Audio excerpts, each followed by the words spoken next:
নমস্কার বন্ধুরা, শুভ নববর্ষের আগাম শুভেচ্ছা জানিয়ে আরও একটা সুন্দর পর্ব নিয়ে আমি এসে গেলাম। আজ আমার সব বন্ধুদের নতুন বছরে মিষ্টি মুখ করানোর জন্য একটা মিষ্টি খাবার তোমাদের জন্য নিয়ে আসলাম, শাহি গাজর। এই শাহি গাজর কিংবা শাহি ক্ষীর তৈরি করার জন্য যে প্রধান উপকরণ লাগবে সেটা অবশ্যই গাজর। তার সাথে যে যে উপকরণগুলো দেবো আমি এক এক করে বলবো। খুবই সুস্বাদু একটা মিষ্টি খাবার। আমি এখানে দেখো সবার প্রথমে আমি দুধ গরম করে নেব। এখানে আমি 2 লিটার দুধ আমি গরম করব। তবে 2 লিটারের থেকে 1 পোয়া দুধ, 1 গ্লাসের মতো দুধ আমি আলাদা পাত্রে গরম করে নেব। দুধটাকে খুব সুন্দর করে গরম করতে হবে। দুধ যখন উতল আসবে তখন এইভাবে ঘুরিয়ে ঘুরিয়ে, দুধের সর জমতে দিলে হবে না। দুধের সর জমে গেলে দুধটা গাঢ় হবে না। বারবার বারবার দুধটাকে এইভাবে নাড়িয়ে দিতে হবে। আর দেখো উপরে যেমন এইভাবে দুধ যখন উতল এসে উপরে সরের পাতলা লেয়ারটা পরে, লেয়ারটাকে সঙ্গে সঙ্গে সরিয়ে দিতে হবে। লেয়ার যদি মোটা হয়ে যায়, সর মোটা পড়ে যায়, তাহলে দুধটা পাতলা হয়ে যাবে।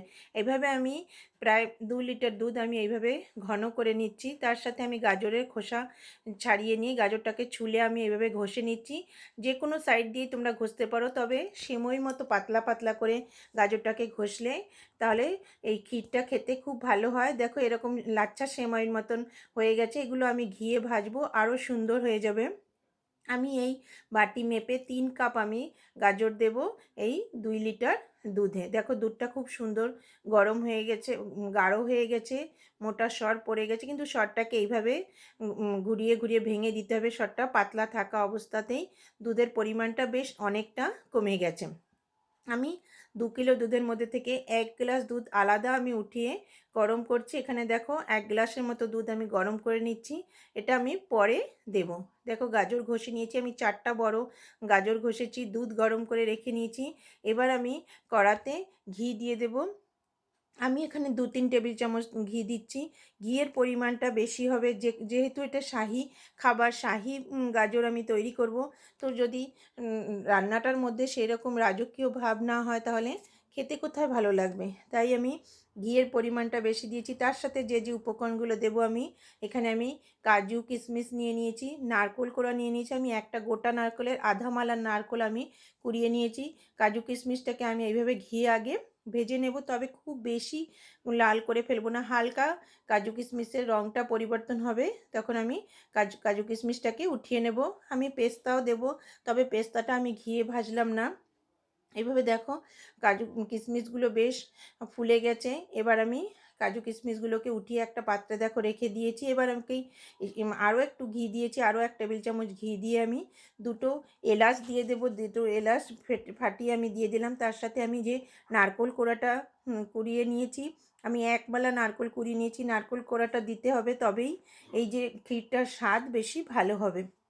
আমি নারকেল কোড়াটাকে এবার দিয়ে এই ঘিয়ে হালকা ভেজে নেব। তবে লক্ষ্য করতে হবে খুব বেশি যেন নারকেলের রং পরিবর্তন না হয়, লাল যেন না হয়ে যায়, তাহলে নারকেলের যে স্বাদটা খারাপ হয়ে যাবে। নারকেলের যে নিজস্ব একটা স্বাদ, সেটা খুব বেশি ঘিয়ে ভাজলে হবে না। হালকা দেখো আমি ভেজে নিয়ে এর মধ্যে আমি কোরানো গাজরগুলো দিয়ে দেবো।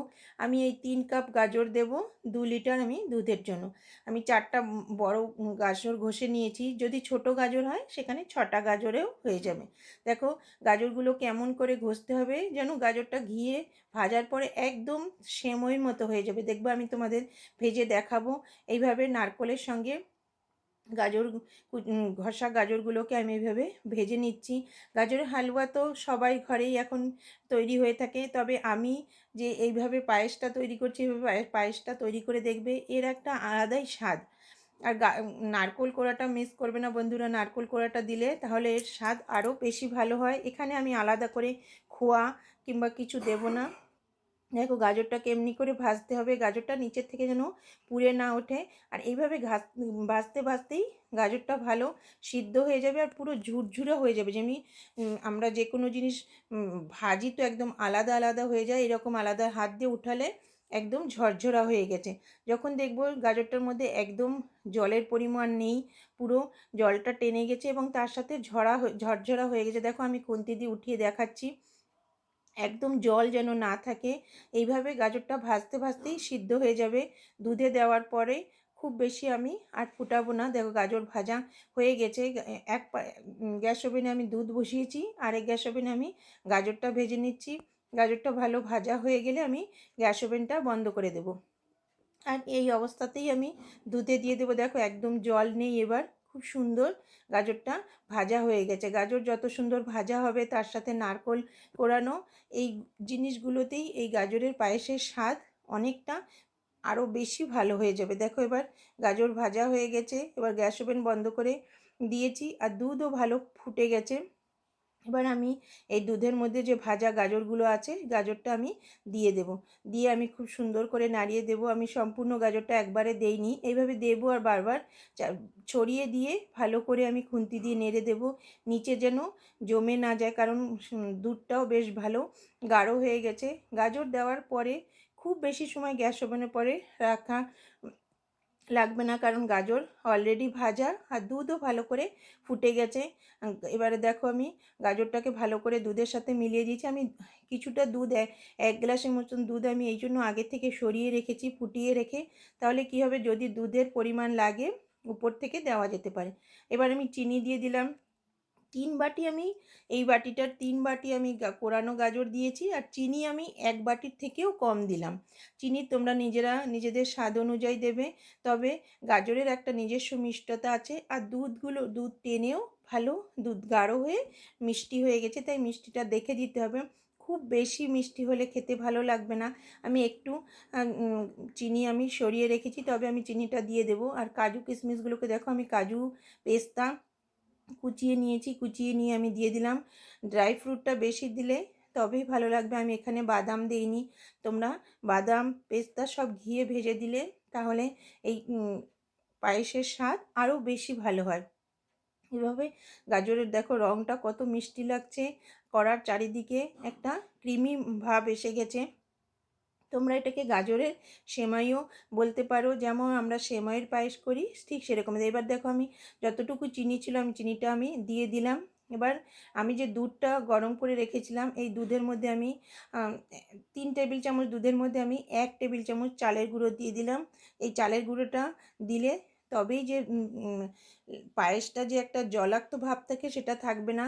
এই চালের গুঁড়োটা দিলে আরও পায়েসটা গাঢ় গাঢ় ভাব হবে, তবে চালের গুঁড়োটাকে খুব ভালো করে গুলিয়ে দিতে হবে।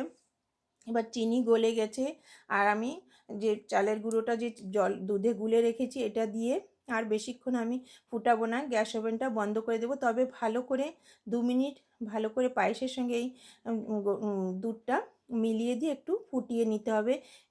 একভাবে এখন যে চালের গুঁড়োটা দেওয়ার পরে এইভাবে খুন্তি দিয়ে নাড়াতে থাকতে হবে। এক জায়গায় জমতে দিলেই চালের গুঁড়োটা জমাট ধরে যাবে। এভাবে সুন্দর করে মিলিয়ে দিতে হবে। মিলিয়ে দিয়ে 2 মিনিট আমি ফুটিয়ে গ্যাস ওভেনটা বন্ধ করে দেবো। আমি এখন কখনো গ্যাসের জোরটা বাড়িয়ে কখনো সিমে রেখে আমি ফুটাচ্ছি। এবার আমি দেখো 1/4 চা চামচেরও কম আমি এলাচ গুঁড়ো করে দিলাম। এলাচ গুঁড়োটা আমি উপর থেকেও দিয়ে দিয়েছি, আর আমি ঘিয়ে ফোড়নেও 2টো এলাচ ফাটিয়ে দিয়েছিলাম। এবার আমি গ্যাস ওভেনটা বন্ধ করে দেবো। তৈরি হয়ে গেল সুস্বাদু শাহি গাজর কিংবা গাজরের ক্ষীর, অথবা গাজরের সেমাইও বলতে পারো। আমি যে পদ্ধতিতে তৈরি করলাম তোমরা তৈরি করে দেখবে। এভাবে দেখো আমি একটু ঠান্ডা করে নিচ্ছি, সামান্য ঠান্ডা হয়ে গেলে আমি তোমাদের পরিবেশন করে দেখাবো। এখনও গরম ভাবটা রয়েছে, আমি গ্যাস ওভেনের উপর থেকে নামিয়ে রেখেছি। এবার আমি পাত্রে ঢেলে নিয়েছি। দেখো রঙটা দেখো, এত যেমন রঙ তেমন খেতে, আর তেমন গাঢ়ত্বটা আমি তোমাদের এর কনসিস্টেন্সিটা দেখাবো। এবার আমি উপর থেকে আরও কিছুটা আমি ড্রাই ফ্রুট দিয়ে দেবো। আমি কুচনো পেস্তা কুচনো কাজু দিয়ে দিয়েছি। তোমরা এখানে বাদাম কিশমিশ ঘিয়ে ভেজে দেবে, তবেই ভালো লাগবে খেতে। দেখতে যেমন সুন্দর, খেতেও খুবই সুস্বাদু। আমি তোমাদের এর গাঢ়ত্বটা এবার দেখাবো। বেশ জমাট ধরে গেছে, কারণ চালের গুঁড়োটা দিয়েছি। চালের গুঁড়োটা, নারকেল কোরানো এগুলো স্কিপ করবে না বন্ধুরা। নারকেল কোরানোটা দিলে প্রত্যেক বাইটে এত সুন্দর, প্রত্যেকবার তুমি চামচে তোমরা মুখে দিয়ে দেখবে আলাদা একটা স্বাদ। দেখো এখন গাঢ়ত্বটা ঠান্ডা হয়ে গেলে আরও সুন্দর জমে যায়। তোমরা যদি ফ্রিজে রেখে খেতে চাও একদম ফিরনির মতো লাগবে, এটা আরও জমাট ধরে যাবে। এখনও গরম ভাব রয়েছে। এবার আমি দেখো তোমাদের সাজিয়ে দেখাচ্ছি। দেখতে যেমন সুন্দর, খেতেও সুস্বাদু। এইরকম আরও মিষ্টি খাবার আমার পাকশালায় আছে, যেমন মাখা সন্দেশ, চিড়ের একটা ডেজার্ট আছে, লাউয়ের পায়েস, চিনির নাড়ু, নারকোলের নাড়ু, খেজুর গুড়ের পায়েস, কালাকাঁদ। তোমরা যদি এই রেসিপিগুলো চাও, আমার চ্যানেলে অলরেডি দেওয়া আছে, তোমরা সার্চ করে দেখতে পারো। আজকের রেসিপি যদি তোমাদের ভালো লেগে থাকে, সুন্দর একটা লাইক, সুন্দর একটা কমেন্টস করতে ভুলবে না। আর তোমার সব বন্ধুবান্ধবদের তোমরা শেয়ার করবে। আবারও আমার সব বন্ধুদের শুভ নববর্ষের আগাম শুভেচ্ছা জানিয়ে আজকের পর্ব শেষ করলাম। নমস্কার বন্ধুরা।